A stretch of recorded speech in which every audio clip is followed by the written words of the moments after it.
I wore this t-shirt specifically for this topic because I do feel slightly stupid. Not super stupid, but slightly stupid. I'm gonna tell you guys about how I got lazy and how I got scammed and how PayPal got scammed. I ordered something online that should have immediately sent off 1,000 red flags, but because I'm normally not really paying attention to the world, I did not see them in time. I bought a bird and I bought a book.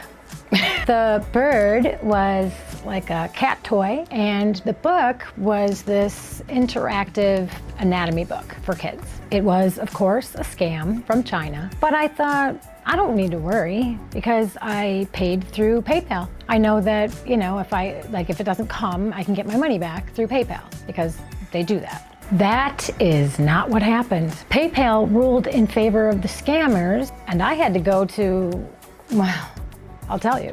It all started when I was scrolling through Facebook one day and I saw an advertisement for this really cool book. It was for children and it was, you could move around the organs and you could put the different teeth in the mouth and you could do stuff with the bones.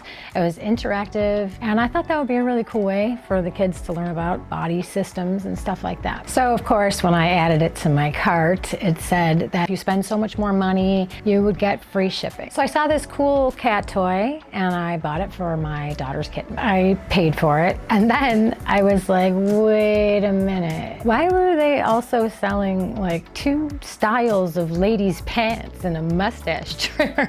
But then I thought, okay, I used PayPal. I just thought it was a dumb little lesson learned again. And I would move on with my life. But I had to wait because you're not allowed to dispute until you haven't received the package. So they gave me a super long shipping time, like 2 months. And I just waited and waited until I could finally contest it, right? So, because I knew it wasn't gonna come. I knew it was a scam. Too late, but I still knew. And they kept sending me updates, and the updates were hilarious. Oh, it's in Ireland, it's in Boise, it's in United States. And then one day I got an update that said, your package has been delivered to your home in Massachusetts. And I live in New York. So I thought, great, this is the day I've been waiting for. I called PayPal. I Googled, how do you contact PayPal? And I made sure I talked to an actual person. I told them this package did not get delivered. Like I can tell you right now, it did not get delivered. I don't live in Massachusetts. You're PayPal. You know where I live. You have access to my bank account. You know me, PayPal. Aren't we pals? And she said, okay, yeah, that sucks. We'll put the money back in your account. It totaled $53.41. Now, $53.41 is not going to break us, right? At this point, it's the principle of the thing because this has happened before. Well, not this, but Chinese people have stolen our bank account before through eBay, which I also trusted at one time. The only time I ever used eBay was to buy stuff. I never sold stuff on eBay except one thing. One time we were at a Sabres game and we were leaving and the place was pretty empty and somebody had left a brand new San Jose Sharks t-shirt on their seat. They must have bought it at the gift store. We were probably playing the Sharks that night. So I grabbed it. Everybody was gone. It wasn't like this person was looking for their t-shirt. So I put it on eBay, sold it, and never thought about it again. Like I was never like checking to see how my store was doing because as far as I knew, I didn't have a store. Well, it turns out these Chinese guys took over my store and they were advertising exercise equipment, like a total gym, like with all the bells and whistles for a ridiculous like $150, like something where you'd be like, okay, it's either for a dollhouse or like I'm not gonna get anything. Like obvious, you know what I mean? Like obvious. Well, I don't wanna say obvious because this should have been obvious. This would have been obvious to other people who pay attention. And the way we found out about it was from our bank. Our bank called us and said, did you spend $450 in Bangkok? We were like, no. Ugh. So you'd think I'd be more careful. I thought I was being careful by using PayPal. I mean, I was just kind of leaving it up to them, thinking they had measures in place. It's kind of like Catholic parents in the 70s, how they just sort of put their kids in Catholic school and figured they'd learn the faith there. Is that how it works? But that's what I was doing. I was leaving it up to them. I wasn't being secure. I was being lazy. So I patiently awaited my response from PayPal. I knew it would be in my favor because I don't live in Massachusetts.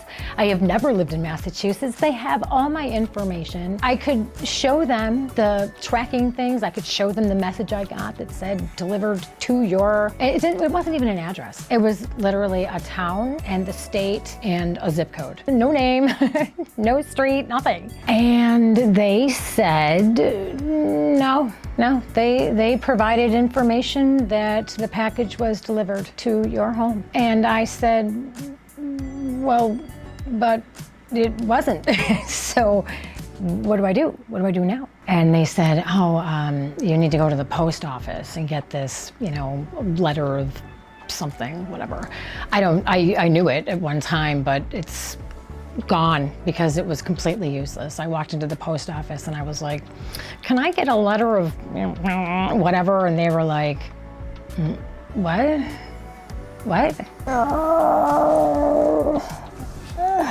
I Googled it and it's something internal, maybe in the post office. I don't know. It was ridiculous for this PayPal person to tell me to request it. So I went to Reddit, and the people on Reddit were extremely helpful, as per usual, and they told me to go through my credit card company, which is Capital One. They said that Capital One was awesome for, helping you dispute this kind of stuff. And here's how that went. I would like to dispute this purchase. I never received this item. PayPal won't give me my money. I don't want this payment to go through. And Capital One said, great, we'll open an investigation right away. We'll put the money back into your account, and if we find in favor of the other party, we'll take it out again. If we find in favor of you, we just leave it there. I thought, great. I had heard Capital One was really thorough. Apparently, these Chinese guys are even more thorough. Their attention to detail is top notch. I mean, they already got one over on PayPal. Are they gonna get one over on Capital One too? And guess what? They did. Sort of. When Capital One did their initial investigation, they contacted the seller and said, hey, did you deliver this package? And they were like, yeah, man, we totally delivered that package. And they were like, do you have proof? And they were like, yeah, man, we totally have proof here. And they gave them proof that it was delivered to my house in New York. They gave them a tracking number. They gave them a website on which to input this tracking number, and it gave you supposed real-time data on, it even had it down to when it arrived at my post office. It was crazy. This is what I mean when I say attention to detail. And so I said, do you think I could see that tracking number? And they said, sure. And I looked it up, and wouldn't you know, I was able to compare it to the timeline they sent me and the geographic locations of all the shipments, and then juxtapose it with what they sent, what's on this shipment tracking website that they sent to clearly PayPal and now Capital One. I said, listen, I don't know what's gonna happen here.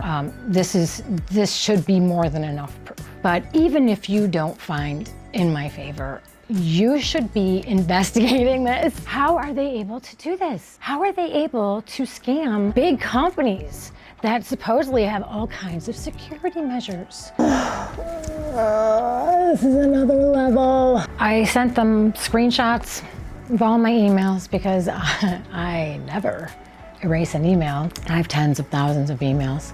I never get rid of them. I actually pay. I pay for extra storage so I can keep all those emails. So, use that information however you need to. I'm just gonna tell you this, don't ever put anything bad in writing. You know what I mean? Or illegal. So I have not yet heard back I have not heard from them about, you know, we ruled in your favor, we did not rule in your favor, but the money is in my account. So it's quite possible that everybody's just moved on. Hopefully they look into this kind of thing. I mean, you don't even know. Well, maybe you do know. Maybe you're like, lady. Well, don't you be.